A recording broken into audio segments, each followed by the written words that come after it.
सोने के साथ साथ चांदी में भी तेजी तो दिख रही है, लेकिन उस तरह की तेजी नहीं आई है जैसी सोने में हम देख रहे हैं। चांदी क्यों इतना लैगार्ड है और चांदी को लेकर क्या आगे का आउटलुक है, यही समझने की आज कोशिश करेंगे। हम हैं, हमारे साथ चांदी के लीडिंग प्लेयर है देश के, सिल्वर एम्पोरियम के एमडी राहुल मेहता हमारे साथ मौजूद है। शुक्रिया सर। नमस्कार सर, आपने काफी समय के बाद आपने वक्त दिया है। सर, सबसे पहले चांदी के मार्केट के बारे में बताइए, क्या चैलेंजेस आप चांदी मार्केट में फिलहाल देख रहे हैं? चांदी में ओवरऑल जो चैलेंजेस देखने जाए, चैलेंजेस से ज़्यादा अपॉर्चुनिटी काफ़ी है। आज मैं चाहता हूँ कि जितनी भी ज्वेलर्स है अक्रॉस इंडिया चांदी की हॉलमार्किंग को इंसिस्ट करें और हॉलमार्क करके बर्तन बेचे, तो बहुत अच्छा एक ओवरऑल कॉन्फिडेंस बिल्ड होता है कंज्यूमर के माइंड में। सेकेंड चीज़ अगर देखने जाए अपॉर्चुनिटी साइड पे, तो ये इतनी बड़ी इंडस्ट्री है, वर्ल्ड का लार्जेस्ट बड़ा मार्केट है और अपॉर्चुनिटीज़ अनेक है, खाली अपने को टैप करना है। क्योंकि इतनी बड़ी मार्केट होने के बाद में भी चांदी में आज भी कोई नेशनलाइज सिल्वर प्लेयर नहीं है जो पैन इंडिया एक सिल्वर का ब्रांड है और खाली चांदी के बर्तन और ज्वेलरी बेचता है। जैसे जैसे गोल्ड के प्राइसेस बढ़ रहे हैं, सबसे बड़ी अपॉर्चुनिटी मिल रही है चांदी की ज्वेलरी में, बिकॉज गोल्ड के प्राइसेस एक्सॉर्बिटेंटली हाई है और चांदी के प्राइसेस उसके मुकाबले बढ़े नहीं है। तो लोगों के लिए रिप्लेसमेंट, सोने की जगह चांदी का रिप्लेसमेंट और चांदी की ज्वेलरी में काफ़ी अच्छा उत्साह चल रहा है। और जो चांदी की ज्वेलरी की जो डिज़ाइन है लास्ट 4-5 साल में हमें देखने जा रहे हैं कि वो एज गुड एज गोल्ड की ज्वेलरी जैसे ही लग रहे हैं, डिज़ाइन, फिनिश, क्वालिटी, तो हर तरह से सेम है। तो ये एक बहुत बड़ी अपॉर्चुनिटी है मार्केट के अंदर। ओके सर, चांदी के प्राइसेस को लेकर कहा जा रहा है कि सप्रेस्ड है। अगर लॉन्ग टर्म चार्ट भी आप देखेंगे ना, तो चांदी बाकी एसेट क्लास के मुकाबले उस तरह की तेजी चांदी में नहीं दिखी है। क्या उम्मीद करते हैं गोल्ड की तरह की गोल्डन रैली चांदी में भी आएगी? चांदी की चांदी कब होगी? अगर देखने जाए कि 2024 में अगर आप देखोगे तो चांदी में सब एसेट क्लास को कंपेयर करेंगे तो चांदी ने हाईएस्ट रिटर्न दिया है। भले गोल्ड ने अच्छा रिटर्न दिया है, बट चांदी ने आउट परफॉर्म किया है गोल्ड को, अगर रिटर्न वाइज देखने जाए ईयर ऑन ईयर के अंदर। इस साल भी हमें लग रहा है चांदी के अंदर रिटर्न काफ़ी अच्छे होने वाले हैं, मगर वो एक टैरिफ का जो चल रहा है, जो ऑल क्रॉस वर्ल्ड में थोड़ी अनसर्टिनिटी चल रही है, उससे बड़ा इम्पैक्ट हो रहा है। बिकॉज चांदी की एक इंडस्ट्रियल कमोडिटी है और इंडस्ट्रियल प्रोडक्शन एक बहुत बड़ा इंपॉर्टेंट फैक्टर है चांदी के रेगुलर यूज़ के अंदर और प्राइजेस को इम्पैक्ट करता है। 2024 में देखने जाए तो इंडस्ट्रियल डिमांड रिकॉर्ड स्तर पे थी, चांदी ओवरऑल डेफिसिट पे भी थी और आने वाले सालों में जैसे जैसे टैरिफ का ये जो जैसे सब्सिडाइज होता है, हमें लगता है चांदी में बहुत बड़ी तेज़ी आएगी। ये इन स्तरों पे चांदी की इन्वेस्टमेंट डिमांड में थोड़ा इम्पैक्ट हुआ है, मगर इंडस्ट्रियल डिमांड इंटैक्ट है और चांदी की जो कंजम्पशन है ज्वेलरी की और सिल्वरवेयर की, वो डिमांड काफ़ी अच्छी रोबस्ट तरीके से बढ़ सकती है। तो हमें लगता है आज की रेट में भी चांदी एक अच्छा विकल्प है सोने के मुकाबले में इन्वेस्टमेंट करने के लिए लॉन्ग टर्म के हिसाब से। ठीक है, चांदी में वॉलेटिलिटी काफ़ी है, तो वी हैव टू, हमको एक तैयारी करके चलना पड़ेगा कि निचले स्तरों में हमको एवरेज करना है, मगर ओवरऑल अच्छे प्रोस्पेक्ट्स लग रहे हैं चांदी के। ओके तो चांदी के प्राइस के आउटलुक की अगर बात करें तो प्राइस के बारे में अगर आप कुछ बता पाएं, क्या लग रहा है, क्या रेंज आप देख रहे हैं 2025 में, कि ऊपर में कहां तक और नीचे में चांदी कहां तक जा सकती है? नीचे में मुझे लग रहा है 87,000 का काफी बड़ा स्ट्रॉन्ग सपोर्ट है और ऊपरी स्तरों के अंदर 1,02,000 अगर चांदी क्लोजिंग बेसिस पे देता है तो 1,15,000 से लेकर 1,25,000 तक ऊपर में जा सकता है, 2025 के अंदर ही।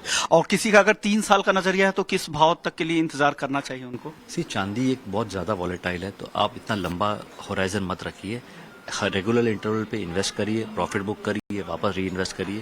बिकॉज ये चांदी इतनी वॉलेटिली होती है तो आप 3 साल के अंदर हो सकता है कि आपके रिटर्न कहीं ना कहीं डिस्टर्ब हो जाए, मगर आप रेगुलरली प्रॉफिट बुक करके निचले स्तरों पे चांदी लेंगे तो वो बेटर रिटर्न देंगे कि बजाय कि आप 3 साल चांदी को होल्ड करके रखें। चांदी एक वॉलीटाइल कमोडिटी है, तो आप ध्यान रखें, जब भाव नीचे आए तो एंट्री करें।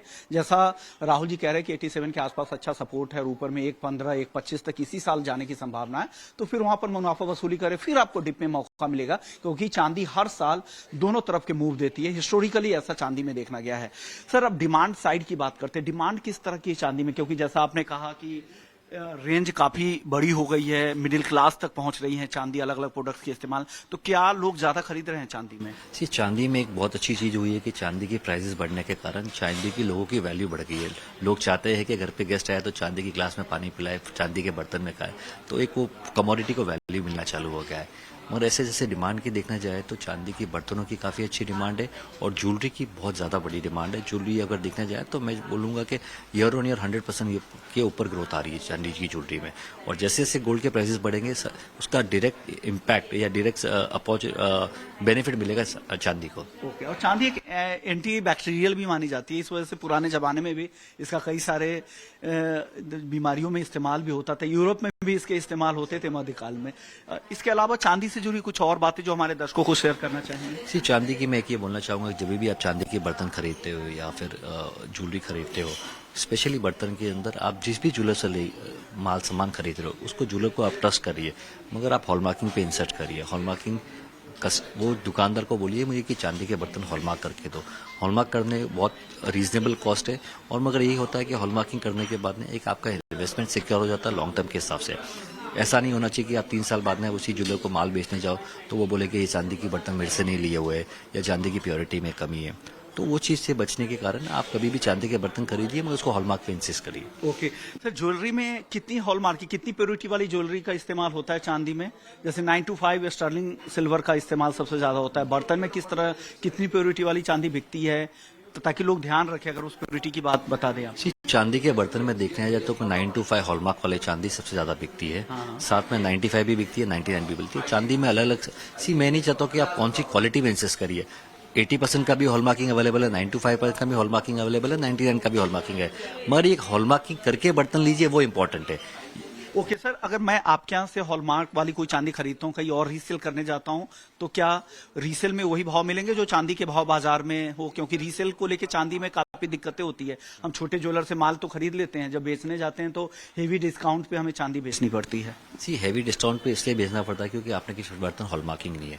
अगर चांदी के बर्तन हॉलमार्क है तो कोई भी दुकानदार आप अक्रॉस इंडिया ये नहीं बोल सकता कि आपकी चांदी के बर्तन कम प्योरिटी की। तो अगर समझ लो आपकी प्योरिटी 925 के है तो 925 के हिसाब से जो मार्केट का रेट है और 22 साल का डिफरेंस है वो कट करके आपको 925 के हिसाब से पूरा पैसा मिलना चाहिए। ओके सर, अब एक चीज और, हॉलमार्क जब चांदी की होती होगी तो क्या यहाँ पे जो उनका जो प्रोसेस होता है हॉलमार्किंग का, वो गोल्ड की तरह का है या कुछ अलग है? चांदी के हॉलमार्किंग का प्रोसेस ऑलमोस्ट गोल्ड की तरह ही होता है, मगर चांदी के प्रोडक्ट्स काफ़ी बड़े होते हैं तो उसमें सैम्पलिंग लॉट भी होता है, अलग अलग तरीके से करते हैं क्योंकि बर्तन काफ़ी बड़े होते हैं। मगर आप ये देखने जाए कि एक और चीज़ मैं बोलना चाहूँगा सबको कि प्योरिटी में सबसे ज़्यादा डिफरेंस एक और चीज़ में आता है जो चांदी की पायल में। पायल 30 टन से लेके 925 तक की बिकती है, तो इतनी ज़्यादा वेरिएशन होती है चांदी की पायल की प्योरिटी में। तो आपको बहुत ज़्यादा सावधान रहना चाहिए जब चांदी की पायल खरीद रहे हो, और उसमें आप निश्चित करिए कि जब भी जिस भी दुकानदार से ले रहे हो उससे बिल में लीजिए और उसको बिल के अंदर स्पेसिफाई करिए कि चांदी की पायल की प्योरिटी क्या है। ओके, तो कभी भी आप चांदी की कोई भी प्रोडक्ट खरीदे तो वहाँ पे हॉलमार्किंग जरूर डिमांड करें, कितनी प्योरिटी वो दे रहे हैं और उस प्योरिटी के हिसाब से ही भाव ले, नहीं तो आप फिर रीसेल में आप फंस जाएंगे। चांदी में जब भी खरीदे तो इस तरह की चीजों का ध्यान रखें। सर, अब आखिरी सवाल, आखिरी दौर में हूं तो मैं आपसे जानना चाह रहा हूं कि और क्या सलाह आप ग्राहकों को देना चाहेंगे जो खरीदार है चांदी के? चांदी में अगर इन्वेस्टमेंट करना है तो मैं चाहूँगा कि आप लोग चांदी के बर्तन में इन्वेस्ट करिए। रीज़न ये होता है कि जब चांदी के बर्तन लेते हो तो आप उसको यूज़ भी कर पा रहे हो, उसका बेनिफिट भी ले पा रहे हो, और साथ में अगर चांदी के शोपीस बना रहे हो तो वो भी आपके पास लॉन्ग टर्म रहते हैं। और जब आप चांदी की बार्स में और कॉइन्स में इन्वेस्ट करते हो तो एक अच्छी सी टेंडेंसी होती है कि जैसे ही चांदी 5,000 बढ़ गई या 10,000 बढ़ गई, आप चांदी के बर्तन या बुलियन बेच दोगे। तो अगर लॉन्ग टर्म इन्वेस्टेड रहना है और पैसा बनाना है तो चांदी के बर्तन में या फिर आर्टिफैक्ट्स में इन्वेस्ट करना चाहिए। एक और चीज़ है कि समझ लो आपको चांदी एज ए इन्वेस्टमेंट प्रोडक्ट ही यूज़ लेना है जैसे आपको, तो SIP is a very good option. आप SIP से चांदी में इन्वेस्ट करिए, उसको लॉन्ग टर्म तक इन्वेस्ट कर सकते हैं। ओके सर, हॉलमार्किंग की बात आप कह रहे हैं तो हॉलमार्किंग कब तक उम्मीद करनी चाहिए? हॉलमार्किंग अनिवार्य हॉलमार्किंग आप तो दे ही रहे हैं, अनिवार्य हॉलमार्किंग की बात कर रहे हैं। हॉलमार्किंग एज ए इंडस्ट्री हम लोग सब चाहते हैं कि हॉलमार्किंग जल्द से जल्द आए, मगर वो लाने के लिए और अक्रॉस इंडिया चांदी के हॉलमार्किंग सेंटर्स खोलने बहुत ज़रूरी है। काफ़ी बड़ा मार्केट है, चांदी वर्ल्ड का सबसे बड़ा मार्केट है हर एक डिस्ट्रिक्ट में, और चांदी के नंबर ऑफ हॉलमार्किंग सेंटर्स बढ़ने चाहिए।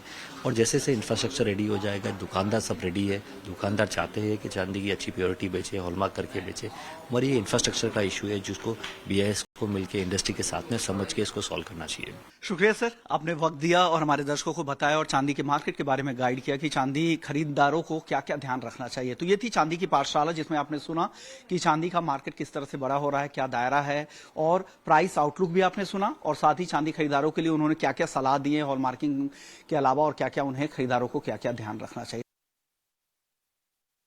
हमारे साथ मोतीलाल ओसवाल के एसोसिएट डायरेक्टर और कमोडिटी हेड हमारे साथ हैं, किशोर नारने हैं, लंबा अनुभव है। सर, आपके फ्रेंड्स होंगे, फैमिली होगी, जो आपके वेल विशर्स होंगे, उनको क्या एडवाइस दे रहे हैं, सोना खरीदने के लिए या चांदी खरीदने के लिए? मैं तो खुद भी जो 2-3 महीने पहले भी लिया था, सो सोना मेरे को जो शांति देता है और सिल्वर थोड़ा टेंशन देता है। तो अगर आपको अगर टेंशन में मज़ा आता है, तो आपको वॉलेटिलिटी मज़ा आता है, तो सिल्वर ज़्यादा रिटर्न देगा, इसमें कोई डाउट नहीं है। रिटर्न सिल्वर में ज़्यादा आएगा। चांदी में सर ऐसा हो कि 20-25% का मूव बहुत कॉमन है। अगर आप नीचे में पकड़ ले तो 25% मिल ही जाएंगे। हर कोई जानता है कि 1 लाख फिर से चांदी हो जाएगी 1 साल के अंदर, तो 20-25% आपको मिल ही जाएंगे। 1,25,000 का चांदी का टारगेट है हमारा मोतीलाल ओसवाल का, तो यहाँ से आपको 30% जगह है अपसाइड में। बट जो दिन का भी 8% 10% का मूवमेंट आ सकता है, वो मूवमेंट आप झेल सकते हैं तो सिल्वर में बैठो। नहीं है आपको आपका बीपी बढ़ जाता है, आप रोज मार्केट देखेंगे तो सिल्वर आपके लिए नहीं है। आप अगर खरीद कर भूल जाना चाहता है तो गोल्ड खरीद लीजिए। अगर मुझे टाइम करना अच्छा लगता है, मार्केट में वॉलेटिलिटी अच्छा लगता है, तो आप सिल्वर प्रेफर करना चाहिए। आखिरी सवाल, आपका ज्यादा समय नहीं लूंगा सर। गोल्ड में ऐसे कौन से फैक्टर्स हैं जो गोल्ड को नीचे ला सकते हैं? 3 ऐसे फैक्टर्स बता दीजिए। सबसे इम्पोर्टेंट क्या है कि जो करंट सिचुएशन है, इसको मैं रिवर्स होगा मैं ये नहीं मानता हूँ, बट इसका कुछ ना कुछ अगर सुझाव मिलता है, एक सुलह मिलता है कि इसमें कि ट्रंप ने कुछ रिड्यूस्ड चार्जेस के लिए अग्री किया है, या ट्रंप ने बोला है कि चलो ये जो चार्जेस टैरिफ्स लग गया है, यहाँ से मैं 1 साल 2 साल के लिए मैं कुछ नहीं लगाऊंगा, तो एटलीस्ट मैं प्रेडिक्टेबिलिटी देगा जो ट्रंप ने कि भाई जो हो गया, यहाँ से मैं इसको स्टेबल रखना चाहता हूँ, तो भी एक बार के लिए करेक्शन आ सकता है। शुक्रिया सर, आपने वक्त दिया, हमारे दर्शकों को गाइड किया, क्योंकि लोग काफ़ी कंफ्यूज है कि सोना खरीदे, क्या खरीदे, कितनी गिरावट आएगी। तमाम मुद्दों पर आपने गाइड किया। Thank you so much. हमारे साथ 3 अलग अलग शहर के ज्वेलर भी हैं, इंदौर से, नागपुर से और कानपुर से। उनकी राय क्या है, इसके बाद ग्राहकों का रिएक्शन क्या है, ये भी जानेंगे। सबसे पहले केडिया जी से बात करते हैं। सर, अब चांदी में क्या हो रहा है? सर, चांदी एक अच्छा मौका भी दे रही थी, फिर वापस से बढ़ने लगी है, क्या फिर वो मौका मिलने वाला और कब तक? देखिए, मौका देखना है चांदी में तो गोल्ड सिल्वर रेशियो को देखिए। जिस ढंग से गोल्ड सिल्वर रेशियो इस वक्त 102 के करीब है और हिस्टोरिकल डेटा दिखाता है 50-60 सालों का कि खाली कोविड के समय में ये 126 तक गया था। हो सकता है अभी जिस ढंग से जो टैरिफ की वजह से कंसर्न्स है इंडस्ट्री में, तो ये रेशियो मेरे को 108 से 110 का एक स्पाइक लग रहा है, जिसका मतलब है चांदी थोड़ा समय और लेगा। अभी भी हम देख रहे हैं कि पिछले अगर हम 4-5 दिन की बात करें तो सोना डेफिनेटली नए हाइस पे गया, बट चांदी अभी भी रुकी है। बट हाँ, आपको अगर चांदी लेकर 1-2 साल का व्यू लेके चलते तो मेरा मानना है कि 1 साल का भी व्यू ले तो जो मैंने पहले बताया था 1,30,000 का लेवल, वो बिल्कुल दिखाता हुआ दिखाई दे रहा है। अभी अनसर्टेनिटी की वजह से चांदी थोड़ी स्टेबल रहेगी, जो नीचे में 80-82 का बेस बनाएगी, हायर साइड में लाख रुपए तोड़ने में थोड़ा सा समय लगेगा। बट हाँ, 1 साल की अवधि में पकड़े तो मुझे लगता है कि चांदी भी जल्द चलने की तैयारी करेगी। चांदी को लेकर सर क्या वहाँ पर क्या चल रहा है प्रेडिक्शंस? क्या भाव बढ़ेंगे या गिरने वाले हैं या स्टेबल रहेंगे? हाँ, चांदी में देखा जाए तो सेल बहुत बढ़ गई है पहले के मुकाबले। एज अ रिटेल में महंगे गोल्ड की वजह से, महंगे गोल्ड की वजह से चांदी में भी सेल काफ़ी बढ़ गई है और रेट्स बहुत वॉलेटाइल रहते हैं, तो उसमें भी वही प्रॉब्लम है कि अनसर्टिनिटी बहुत है। बट स्टिल चांदी का मेरे को लगता है कि थोड़ा डाउनफॉल तो हो सकता है। सर, आप चांदी को लेकर क्या आपको लग रहा है, क्या अनुमान है? देखिए, रिटेल में चांदी का तो रोल बहुत बड़ा है।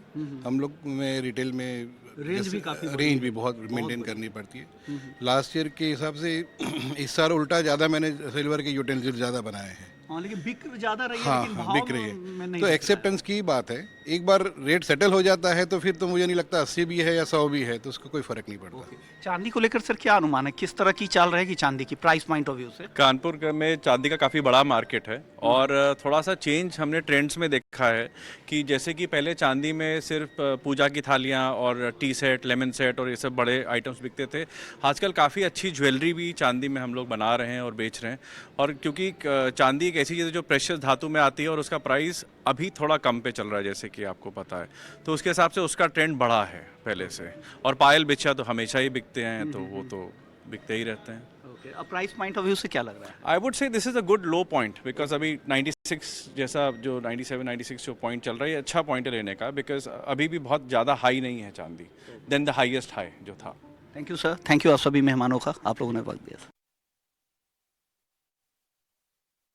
हमारे साथ एक बेहद ही खास मेहमान हैं, माइकल डी रियांजो हैं, प्रेसिडेंट हैं सिल्वर इंस्टीट्यूट के. इन सिल्वर इंस्टीट्यूट ने एक रिपोर्ट जारी की है, उसी पे उनसे बातचीत करेंगे.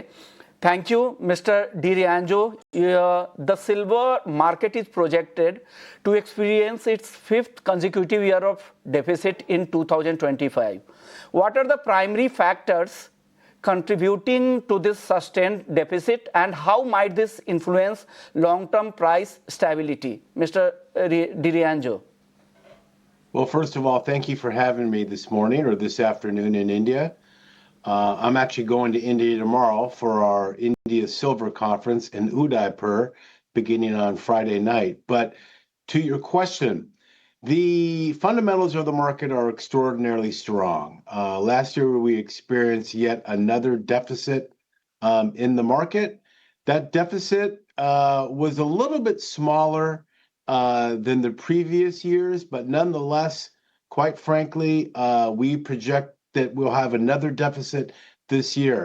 So what we're seeing is a little less supply coming to the market with strong, strong industrial demand. As a matter of fact, our industrial demand last year hit another record of about 680.5 million ounces. And for 2024, or 2025, we're calling for a slight decrease, but it'll still yet be another strong year for industrial demand. So calling for a little bit more mine production next year or this year, a small slip in industrial demand, but we do forecast a market balance of about minus 21% this year. So that is all leading to a bullish environment for silver. One more thing, you mentioned about the industrial demand, given concern about China's economic prospects. How might this affect global silver demand, especially considering China's role in industrial consumption? Well, that's a great question, and that's the reason why at this point we're somewhat cautiously optimistic about industrial demand in 2025. China, as we all know, is one of the leading industrialist countries in the world, if not the most. And as their economy begins to pick up more steam, we're hopeful that more and more silver will be used in these various applications, including solar panels, AI, electronic grid support, and so forth. So as goes China, as goes the world with respect to industrial supply. So we'll just have to see. But even so, we're calling for a less than 0.5% of a decrease in industrial demand this year. And that's giving today's market forces, all right, which obviously can change. And what we're seeing today, another record in the gold price, silver above $33 an ounce for the first time in a long time. We're seeing that, silver has a strong potential to run even further. Also, when you had come for the interview, that time also you had told us that silver prices has more room to go from here, but we could not see such great rally in silver prices. So we can expect such rally in coming months? Well, I don't want to forecast a rally. I'm just going on with the fundamentals of the market. I mean, the fact is that there's never been a better setup for silver in the last 30 years. In 2011 we got to $49 an ounce. Of course, 1980 we almost hit 50, but in 2011 we almost hit $50 an ounce as well. And the setup, what we're seeing today, globally, with a lot of political and economic uncertainty, is really good for hard assets like silver. More thing about how have recent US tariff policies and geopolitical uncertainties influenced silver investment trends and market volatility? Well, the fact of the matter is these tariffs have thrown a monkey wrench into a whole host of industries, notwithstanding those industries that or industrial applications that utilize silver. So, for example, at the beginning of the year, we were very concerned about a 25% tariff from Mexico and Canada coming into the United States. They ship a lot of their doré that is refined or that is produced in those countries to the United States. That has all been mitigated. There will not be a tax on silver or gold or any type of bullion coming into the United States. So we sort of dodged a bullet there. But there never has been on gold and silver to begin with. So this market volatility, the threat of tariffs, further tariffs, I should say, tariffs are with us right now, is sort of exacerbating an existing problem in the global economy. And what we're hopeful for is that as more countries negotiate trade deals with the United States, some of the pressure is relieved off the industrialists. So a lot of silver is being used in automobiles, right? A lot of silver is being used, of course, in solar panels. And as these tariffs are reduced or eliminated altogether, it's a win-win for auto manufacturers, solar manufacturers, and other parts of industry that rely on silver. From the India perspective, given India's significant role in the silver market, how are current economic conditions and price sensitivities affecting silver consumption in the country? I'm talking about India. Yeah, you don't have to go too far to look at India, just with respect to and talking about the growth potential and the growth impact that it's already had on the global silver market.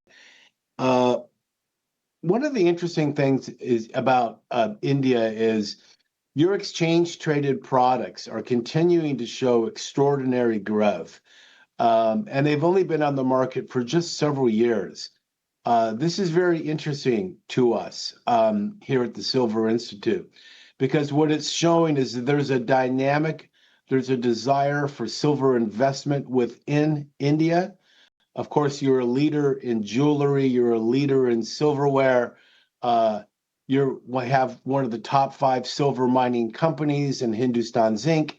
And quite frankly, India is such a strong player in the silver market. It's the reason why we're coming back for our 3rd year to the India Silver Conference. We can't understate enough India's importance to the market. Thank you, Mr. DiRianjo, for taking your time out for ET Now Swadesh. Thank you so much. तो ये थे silver institute के president और CEO जो बता रहे थे कि इंडिया में जिस तरह से यहाँ पर एक्सचेंज ट्रेडेड प्रोडक्ट्स की ईटीपीज़ की जिस तरह से डिमांड बढ़ रही है, ईटीएफ्स की डिमांड बढ़ रही है, फाइनेंशियलाइजेशन जिस तरह से हुआ है यहाँ पे सिल्वर का, उसका फ़ायदा आम रिटेल निवेशकों को भी काफ़ी मिल रहा है, उनका रुझान भी काफ़ी ज़्यादा है। और सिल्वर इंस्टीट्यूट की जो रिपोर्ट है उसके हिसाब से एक ज़बरदस्त इन्फ्लोज यहाँ पर ईटीपी मार्केट में देखने को मिल रहा है और निवेश जो रिटेल इन्वेस्टमेंट है वो काफ़ी तेज़ी से बढ़ा है। कॉइन और बार की डिमांड 9 साल के उच्चतम स्तरों पे है, जबकि ग्लोबल डिमांड इस दौरान चांदी की घटी है, उसके बाद भी इस तरह की निवेश यहाँ पर देखने को मिले। एक समय था 2 साल पहले तक जब 4 फंड्स यहाँ पर ऑपरेट कर रहे थे, अब यहाँ पे 12 फंड हाउसेस ऑपरेट कर रहे हैं, क्योंकि डिमांड है रिटेल इन्वेस्टर्स का, चांदी में रुझान काफ़ी ज़्यादा है।